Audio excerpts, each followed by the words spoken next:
We are on camera, Charlie. Why do you want to sell your brother?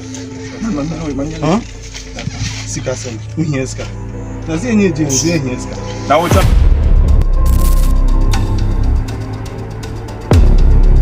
Today I will tell you what happened in the case that makes you wonder how far some people will go for money. This is a short and clear story. One brother betrayed another, lured him to a shrine and tried to sell him for a ritual. I will walk you through the facts we have, what was staged and what exactly the police did, and what this actually tells us about a deeper problem in our community or society today. Around December 12, 2023, a young man, I will call him Togo, took his younger brother to what he said was a shrine. Togo told the native doctor that he wanted money and he was ready to hand over his brother for the ritual. That is the first fact because he went looking for a shortcut. Togo wanted fast money and he thought selling his own brother was a way to get rich quick. This story is not in any way simply about greed. It is about how desperate thinking and dangerous beliefs mix with the everyday choices that people make. Togo walked into that place with one thing in his head: cash, money, lot of money. He believes that if he supplied a young life for the sacrifice,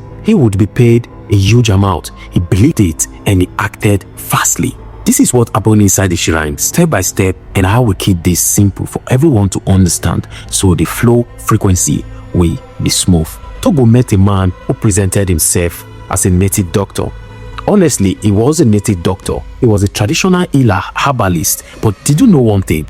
The man was actually different from what Togo expected him to be. He was a kind of spiritual healer who really feared God. He never wanted to involve stain his hands with human blood. He told Togo he could not do that kind of ritual himself because Togo had asked him that he wanted to get rich quick, even if it involved killing anybody. This native doctor told him that anything that concerns human blood, he should count him out. So he never stopped Togo, but instead he played along. The native doctor pretended to agree and he told Togo if he was really ready to go through it. Togo said yes and he was willing to provide or sacrifice, rather offer his younger brother for this ritual. Then the herbalist asked him to go and get his brother. Meanwhile, this herbalist was actually playing along. Immediately, Togo left his shrine and went straight to lure his brother back to the shrine. This part is very important and the lure was very cruel, and I really want everyone watching to feel how calculated it was. Togo went straight to his younger brother and told him that he should come with him, that he wanted to show him a piece of land which he bought earlier. The younger brother trusted him, so he followed Togo to the place. When they got there, Togo pulled out a machete. He used the machete to force his younger brother straight to the shrine. He asked him to walk fast, otherwise he's going to, unleash the cutlass upon his head. And this younger brother, the innocent one, kindly obeyed his elder brother and went straight into the shrine. The glint of steel was a detail that breaks the idea that this wasn't a joke, it was real and it was complete violence. Immediately the boy got into the shrine, he saw men inside the room and a native doctor. He was so terrified. So terrified that he could not even move an inch rather than to obey his older brother. This innocent boy was frozen and he asked this innocent question: Togo, brother, what have I done to you?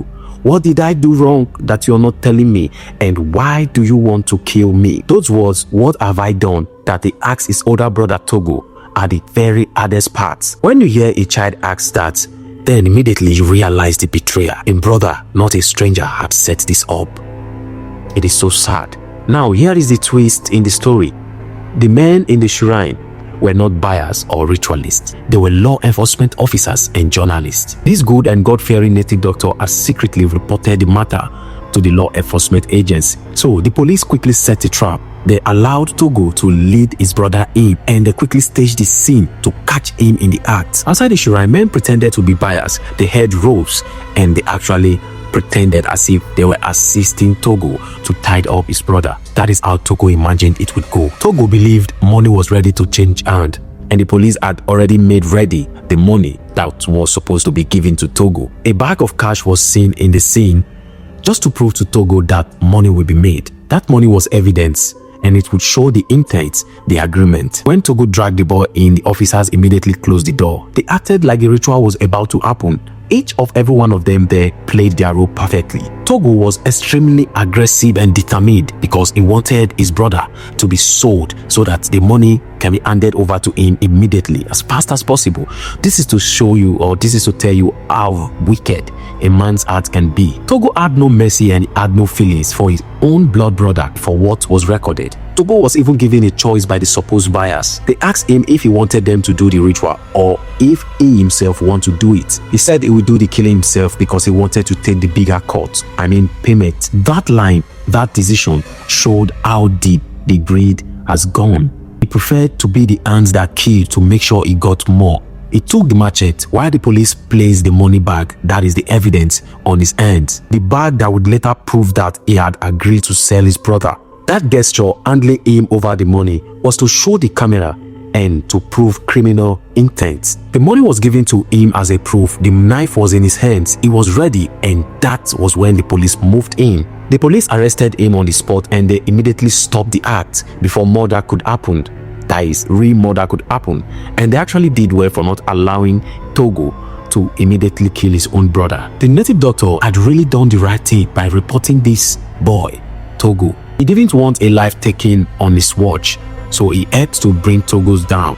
I will be clear, this is not a story to glorify the Ghana police or to heap praise blindly. But in this case, the Ghana Police Service acted quickly. From the video available, the police said they would transfer the suspect to Donkwa Police Station. That transfer is part of the proper procedure because he was arrested before any harm was done. Now, let's just imagine what could have happened if the police had not been there. Do you know if the police had not acted, the boy could have been killed? Many people in our community today believe that real wealth cannot come from work alone. Here is what we know about the social part: unemployment, poverty, and quick rich fantasies push people to rationalize extreme acts. Togo is not the only one. The temptation to believe in the money rituals exist because life is hard and because some people will tell you that there is an easy way out.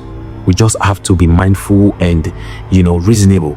The native doctor could have refused. He did something very, very smarter, and this smart moves has actually saved a whole human being. He reported Togo and he helped set a trap with the police, so nobody got hurt. That shows there are still good people into traditional system who refuse to shed human blood. Togo must face full punishment under the law. Thank you for watching this wonderful crime story, and if you find it informative and educative, kindly subscribe and turn on post notification for more stories like this. So guys, don't hesitate to like this video, share it to your loved ones out there so that they can watch and learn. We're going to see you guys on our next story. Have a wonderful time. Don't forget to stay alert and be vigilant. Boss, Uncle Queen, if you bring out.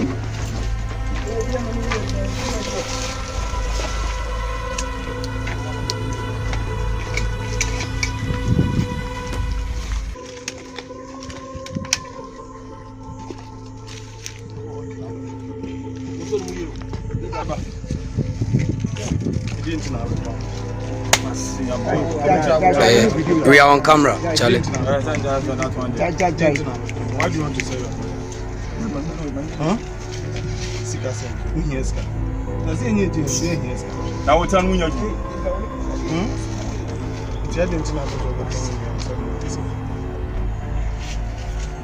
Okay,